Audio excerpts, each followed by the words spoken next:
BCB নির্বাচন হতে আর বাধা নেই জানিয়েছেন চেম্বার জজ আদালত। হাইকোর্টের আদেশ স্থগিত করে দেয়া আদেশে বলা হয়েছে, অ্যাডহক কমিটি থেকে কাউন্সিলর চেয়ে সভাপতি আমিনুল ইসলাম বুলবুলের দেয়া চিঠি বৈধ, আর এই আদেশের ফলে নির্বাচনে অংশ নিতে পারবে 15টি ক্লাব।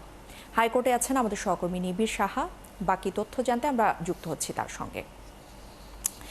নিবিড়, একটু জানাবেন যে বিসিবি নির্বাচন হতে আর বাধা নেই আমরা জানাচ্ছিলাম দর্শকদের, সেক্ষেত্রে আসলে চেম্বার জজ আদালতের এই যে আদেশ, সেক্ষেত্রে আদালতের পর্যবেক্ষণ কি? আগামীকাল এই বিসিবি নির্বাচন অনুষ্ঠিত হবে। তো একদিন আগে অর্থাৎ আগের দিন এই যে হাইকোর্টের যে দৌড়ঝাঁপ এবং চেম্বার জজ আদালতের যে রায়, সেই রায়ে কিন্তু আসলে অনেকটাই কিন্তু স্পষ্ট হয়ে গেল যে আগামীকাল এই বিসিবি নির্বাচন অনুষ্ঠিত হচ্ছে। এবং আজকের যে রায় সেখানে বলা হয়েছে যে বিসিবি নির্বাচনের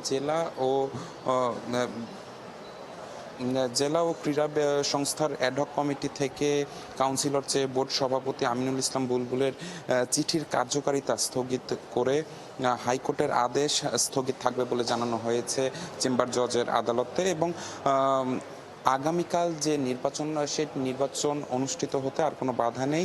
এবং পাশাপাশি নির্বাচনে স্থগিত থাকা 15 ক্লাবও কিন্তু এই নির্বাচনে তাদের ভোটাধিকার প্রয়োগ করতে পারবে, যাদের বিভিন্ন অভিযোগের প্রেক্ষিতে যাদের ভোটাধিকার স্থগিত করা হয়েছিল।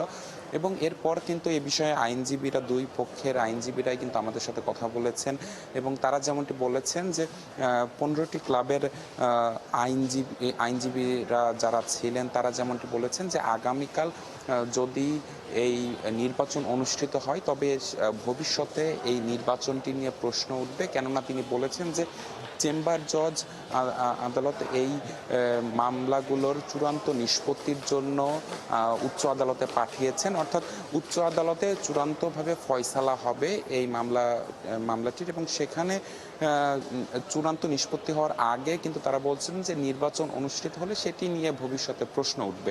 অন্যদিকে বিসিবির যিনি আইনজীবী ছিলেন তিনি বলেছেন যে যেহেতু চেম্বার জজ আদালতের একটি রায় তাদের হাতে চলে এসেছে এবং সেখানে চিঠির বৈধতা এবং সাথে 15টি ক্লাবের ভোটাধিকার প্রয়োগের বিষয়টিও কিন্তু সামনে চলে এসেছে, অর্থাৎ তারা কিন্তু যে 15টি ক্লাব আগামীকাল ভোটাধিকার প্রয়োগ করতে পারবে।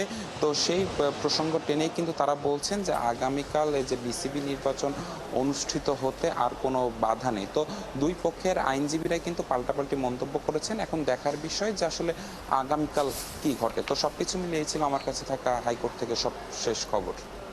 নিবিড়, আপনাকে ধন্যবাদ আমাদের সাথে যুক্ত হবার জন্য।